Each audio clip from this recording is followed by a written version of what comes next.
नमस्कार दोस्तों। तो आज की हमारी कहानी है सोन चिड़ैया।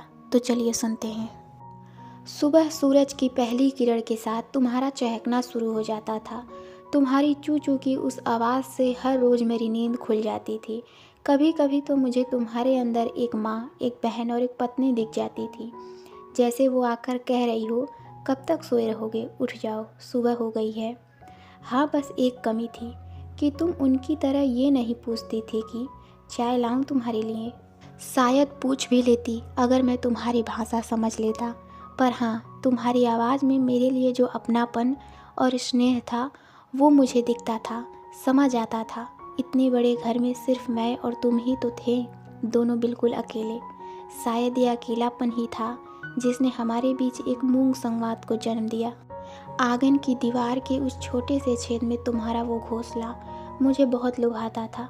मेरा मन करता था कि मैं भी उसी में जाकर तुम्हारे साथ रहने लगूं, कि तुम्हारी नज़रों से मैं भी दुनिया देखूं और देखूं कि तुम्हारी नज़रों से दुनिया कैसी दिखती है, वैसे जैसे मुझे नज़र आती है या उससे बिल्कुल अलग।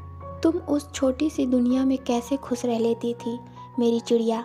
मेरा तो इतनी बड़ी दुनिया में भी दम घुटता है।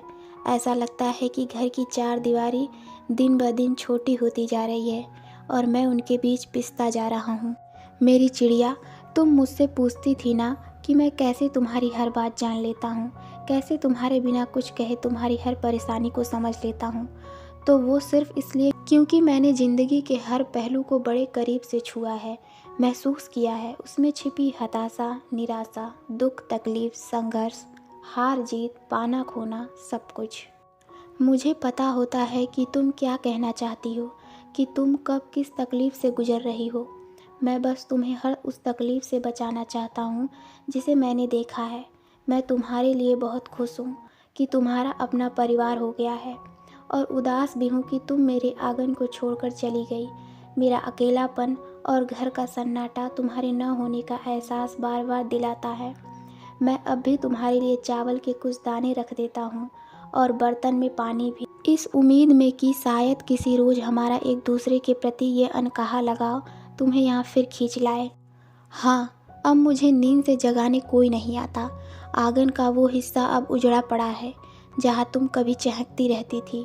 अब इस घर में हर तरफ एक खामोशी है।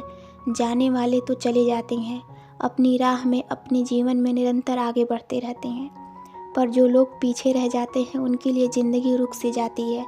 कभी कभी बरबस मेरी निगाहें तुम्हारे घोंसले की तरफ चली जाती है, इस उम्मीद में कि किसी सुबह जब मैं सोकर उठूं तो सामने घोंसले से मुझे तुम झांकती हुई दिख जाओ।